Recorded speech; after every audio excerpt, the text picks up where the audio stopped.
శ్రీ సీతారామచంద్రస్వామి పరబ్రహ్మణ్యే నమ. ఆపదామపహత్తారం ధాతారం సర్వసంపదాం లోకాభిరామం శ్రీరామం భూయో భూయో నమామ్యహం. భగవద్బంధులందరికీ కూడా శుభోదయం. శ్రీ విష్ణు సహస్రనామ స్తోత్ర వ్యాఖ్యలో భాగంగా నిన్న మనం ఒక శ్లోకాన్ని చూసాం. విశ్వం విష్ణుర్వషట్కారో భూతభవ్య భవత్ప్రభు భూతభృద్భావో భూతాత్మా భూతభావనః భూతాత్మా పరమాత్మా చ ముక్తానాం పరమా గతిః అవ్యయః పురుషः సాక్షి క్షేత్రజ్ఞోక్షర ఏవ చ. ఈరోజు ఈ శ్లోకాన్ని చూద్దాం. భూతాత్మా పరమాత్మా చ. భూతాత్మ ఆత్మరూపంలో ఉండు శ్రీ మహావిష్ణువు. భూతాత్మ అంటే బాహ్యపరమైనటువంటి ఏది కూడా ఆత్మకు వర్తించవు. బాహ్యపరమైనటువంటి కష్టాలు కానీ సుఖాలు కానీ ఏవి కూడా ఆత్మకు అంటవు. ఆత్మ ఎప్పటికీ కూడా నిశ్చలమైనది. కష్టాలు, కన్నీళ్ళు, బాధలు ఇవన్నీ కూడా శరీరానికి మాత్రమే. అయితే మనం ఎందుకు ఇబ్బంది పడుతున్నామంటే శరీరమే మనం అనుకుంటున్నాం కాబట్టి ఇబ్బంది పడుతున్నాం. ఈ శరీరమే నేను అనేది ప్రతి ఒక్కరికి ఉండేటటువంటి భావన. అది దాంట్లో నుంచి ఎవరు అతీతులు గారు. ఎంతటి మహానుభావుడైనా ఏవో కొంతమందికి మాత్రమే కలియుగంలో సాధ్యము కాదని చెప్పబడింది. కానీ దాన్ని సాధించిన వారు కొంతమంది. రామకృష్ణ పరమహంస, స్వామి వివేకానంద, ఆదిశంకరాచార్య, రామానుజాచార్య, చిన్నజీయర్ స్వామి, గణపతి సచ్చిదానంద, శృంగేరి పీఠాధిపతులు, వీళ్ళ కొంతమందికి సాధ్యం. వాళ్ళు శరీరం మీద అంత ఎక్కువ మక్కువను చూపారు. వాళ్ళ ధర్మాన్ని మాత్రమే నిర్వర్తిస్తారు. అందుకే వాళ్ళు కొంచెం దుఃఖానికి అతీతులుగా కనిపిస్తారు.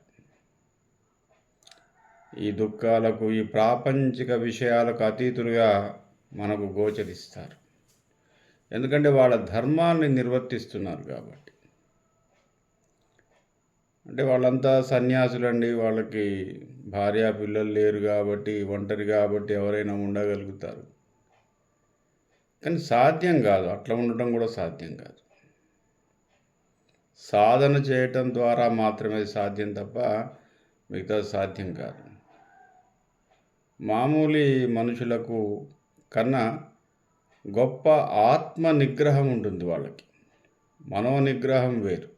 మనోనిగ్రహం నుంచి కొంచెం ముందుకెళ్ళి ఆత్మనిగ్రహంతో ఉంటారు. ఆత్మ దర్శనాన్ని చేసే ప్రయత్నం చేస్తుంటారు. అదే భగవద్ దర్శనం. నేను ఆత్మను తెలుసుకోవటమే భగవద్ దర్శనం అంతే. అంతకన్నా వేరే భగవంతుని ఉనికికి ప్రత్యేకమైనటువంటి ఏమీ ఉండదు. మనకు కనిపించే చరాచర జగత్తంతా కూడా భగవద్ ఉనికే కాబట్టి భగవద్ దర్శనం అంటే ఆత్మదర్శనం, ఆత్మజ్ఞానాన్ని పొందటం, ఆత్మే తాను అనుకోవటం. మిగతా వారి కొంత అజ్ఞానం వల్ల ఏంటంటే ఈ శరీరమే నాది కాబట్టి ఈ బాధలన్నీ ఈ శరీరానికి ఉన్నాయి. ఈ జ్ఞానేంద్రియాలు, కర్మేంద్రియాలుకి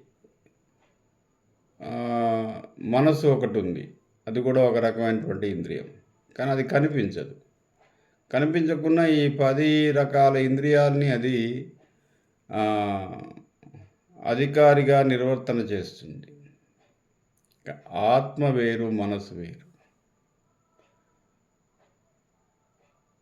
ఆత్మ మనసు కన్నా అతీతమైనది. అందుకే భగవద్గీతలో ఒక శ్లోకం సాక్షాత్తు భగవానుడే చెప్పాడు. నైనం చిందంతి శస్త్రాణి నైనం దహతి పావకః నచైనం క్లేదయస్యాశో న శోచయతి మారుతః.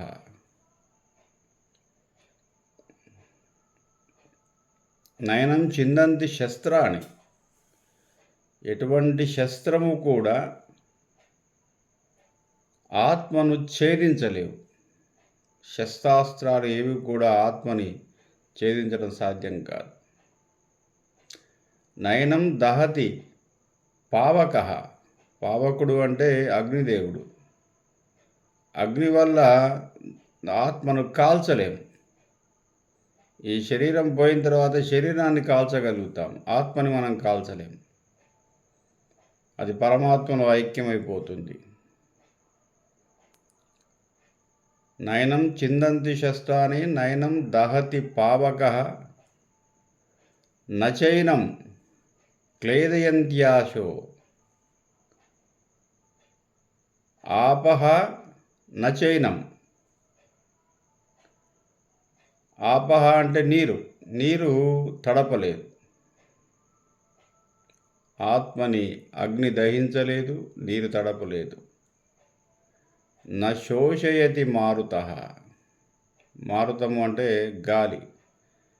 గాలి ఆర్పివేయుటకు సమర్థము కాదు, ఆత్మనాశనము లేనిది.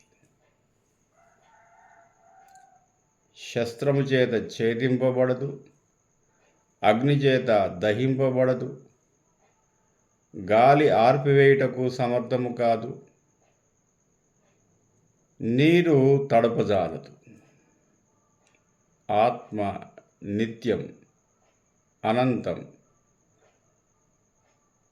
కాలాతీతము కూడా. కాలంతో కూడా దానికి సంబంధం ఏం లేదు. కొన్ని యుగాలు అట్లా ఆత్మస్వరూపము మనం విడిచిన అంగి ఎట్లాగైతే మనం జీర్ణమైనటువంటి వస్త్రాన్ని తీసి కొత్త వస్త్రం ధరిస్తాము, కొత్త శరీరాన్ని సంతరించుకుంటుంది అంతే. పరమాత్మలోని ఒక భాగము కొత్త శరీరాన్ని సంతరించుకుంటుంది. మనకు ఇదంతా ఏదో గొప్ప జీవితంలాగా అనిపిస్తుంది. పరమాత్మ దృష్టిలో ఇదంతా సహజం, కాలానుగుణం. సైంటిస్టులు ఇదే నేచర్ అంటున్నారు అంతే. మనం దైవము అంటాము, వాడు నేచర్ అంటారు అంతే. భగవంతుడి దృష్టిలో నేచర్ ఆయన సహజం. మన కష్టాలకు, కన్నీళ్లకు, బాధలకు, దుఃఖాలకు, సంతోషాలకు ఆయన బాధ్యత ఏం లేదు. చెట్టుకు ఒక 100 పండ్లు ఉన్నాయంటే 100 పండ్లు 100 రకాలుగా ఉంటాయి. పండే కానీ 100 రకాలు ఉంటాయి.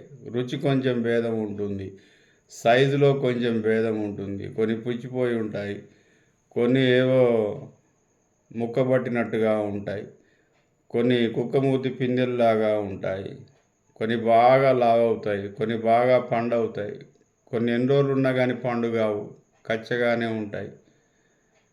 కొన్ని తొందరగా రాలిపోతాయి, కొన్ని పిందెల్లో అప్పుడే రాలిపోతూ ఉంటాయి, కొన్ని మొగ్గలో రాలిపోతాయి, కొన్ని పరిపూర్ణమైన పండైన తర్వాత రాలిపోతూ ఉంటుంది. కొన్ని పండ్లకు రాళ్ల దెబ్బలు ఉంటాయి బయటి వాళ్ళ చేత. ఇదంతా చెట్టుకు సహజమే. అయ్యో నా పండుని ఎవడో రాయితో కొడుతున్నాడు, నా పండు ఒకటి పుచ్చిపోయింది, నా పండు ఒకటి మొగలోని రాలిపోయింది, దానికి ఏమీ తెలియదు, అది సహజం. అట్లాగే ఈ మనుషులు పుట్టడం చచ్చిపోవడం, పుట్టడం చచ్చిపోవడం, పునరపి మరణం, పునరపి జరణం, ఇదే పని. ఇది పరమాత్మ దృష్టిలో అతి సహజం. ఆయనకు సహజమైన ఒక ఆట. దానికి ఆయన అతీతుడు. ఈ ప్రజలు ఎందుకు దుఃఖపడుతున్నారో ఆయనకు అర్థం కాదు. మనకు దుఃఖంలా భావించబడుతుంది. మనకు ఈ జీవితం అనంతమైన కాలంలో మన జీవితం ఎంతండి? 100 సంవత్సరాలు. 100 సంవత్సరాలు ఇచ్చాడు. శతమానం భవతి, ఒక గొప్ప ఆపర్చునిటీ ఇచ్చాడు మనకు. మనం ఏం చేస్తున్నాము? 100 సంవత్సరాలు వృధా చేస్తున్నాం. వృధా. మనకిచ్చిన గొప్ప అవకాశాన్ని వృధా పాలు చేసేస్తున్నాం. తినడం, పండుకోవడం, లేవడం, తినడం, పండుకోవడం, లేవడం, చచ్చిపోవడం అయిపోయింది. కాబట్టి ఆత్మ నిశ్చలమైనది. ఈ శరీరానికి మాత్రమే, ఈ కనిపించే శరీరానికి మాత్రమే అన్ని రకాల భవబంధాలను పెట్టాడు. అందుకే దాన్ని పూతాత్మ. ఆత్మకు పై పూత లాంటిది ఇది. ఈ పై పూత ఏదైతే ఉందో, ఈ పూత, ఈ శరీరము, దీనికి కష్టాలు, సంతోషాలు, సుఖాలు అని భావిస్తున్నాడు. జీవితం అంతా భావన మాత్రమే, భావనా స్వరూపమే. ప్రపంచాన్ని పరమాత్మ ఎట్లా భావించాడో జీవితాన్ని మనిషి అట్లా భావనా రూపకంగా ఉంటున్నాడు. అదే మాయ. పూతాత్మ పరమాత్మ చ. పరమాత్మ ఆయనే. కంటికి కనిపించినటువంటి ఆత్మ అయితే ఉందో అదే పరమాత్మ. ముక్తానాం, ముక్తి ప్రసాదించేవాడు ఆయనే. పరమాంగతి, పరమగతి కూడా ఆయనే. అవ్యయ, వ్యయము లేనివాడు. పురుష, పురుషుడైనటువంటి వాడు. సాక్షి, చరాచర జగత్తుకు అందరికీ కూడా సాక్షిభూతుడు. క్షర ఏవచ, అంటే క్షయము లేనివాడు, ఎప్పటికీ ఉండువాడు, ఎల్లప్పుడూ ప్రకాశించువాడు, ఎల్లప్పుడూ కూడా వికసిస్తూ ఉండువాడు. ఈ చరాచర జగత్తంతా కూడా వికసించటానికి కారణభూతి అయి ఉండువాడు. నైపుణ్యముతో ఈ యొక్క ప్రపంచాన్ని నడిపించువాడు. క్షర ఏవచ, ఆయనకు అక్షర అంటే క్షరము లేనివాడు, నాశనము లేనివాడు, అవ్యయము, వ్యయము కానివాడు. పూతాత్మ పరమాత్మ చ ముక్తానాం పరమాగతి. అవ్యయ, పురుష, సాక్షి, క్షేత్రజ్ఞ. క్షేత్రము అంటే మళ్ళీ శరీరమే. క్షేత్రజ్ఞుడు, ఈ శరీరము అనేటువంటి భావనారూపంగా ఉండువాడు క్షేత్రజ్ఞ. క్షేత్రం అనే జ్ఞానము కలిగి ఉండువాడు. క్షర ఏవచ, ఏవం ఆత్మా నా చరయతి. కాబట్టి ఇటువంటి పురుషుడు ఎవరైతే ఉన్నారో, ఆత్మస్వరూపంగా ఎవరైతే ఉన్నాడో అతని శ్రీమన్నారాయణ, ఆయనే శ్రీ మహావిష్ణువు అని చెప్పాడు. ఇక ముందు ముందు వచ్చేటువంటి నామాలన్నీ కూడా సమానార్థకాలుగా ఉంటాయి. అంటే కొంచెం ఇంచుమించు ఒకే రకమైన అర్థం కలిగి ఉన్నటువంటి వస్తూ ఉంటాయి. కాబట్టి ఒక శ్లోకంలో 9 నుంచి 10 సహస్రనామాల్లో 10 నామాలు, 9 నామాలు, 8 నామాలు, 12 నామాలు ఒక్కొక్క శ్లోకంలో వస్తుంటాయి. అవన్నీ ఇంచుమించు కొన్ని సమానార్థకాలు, కొన్ని పూరకాలు, విశేషమైనటువంటి అర్థము వచ్చేటువంటి వాటిని మనం విపులంగా చెప్పుకునే ప్రయత్నం చేద్దాం. పూతాత్మ పరమాత్మ చ ముక్తానాం పరమాగతి. అవ్యయ పురుష సాక్షి క్షేత్రజ్ఞో క్షర ఏవ చ. Shri Kodandarama YouTube channel. ఇది సామాజిక వ్యాఖ్యతో కూడినటువంటి పరిశోధనాత్మకమైనటువంటి విషయాలను మాత్రమే ప్రస్తావించడం జరుగుతుందండి. ఆధ్యాత్మిక విషయాల్ని కూడా ఏదో గుడ్డిగా, బ్లైండ్గా మనం నమ్మకుండా శాస్త్ర సంబంధమైన విషయాల్ని పెద్దలు చెప్పినటువంటి వాటిలో ఏమైనా అంతరార్థం ఉందో దాన్ని గ్రహించి వాటిని వివరించే ప్రయత్నం చేస్తూ ముందుకు సాగుతుంది. నా ఛానల్ని సబ్స్క్రైబ్ చేయండి, లైక్ చేయండి, షేర్ చేయండి, నన్ను ఆశీర్వదించండి. స్వస్తి.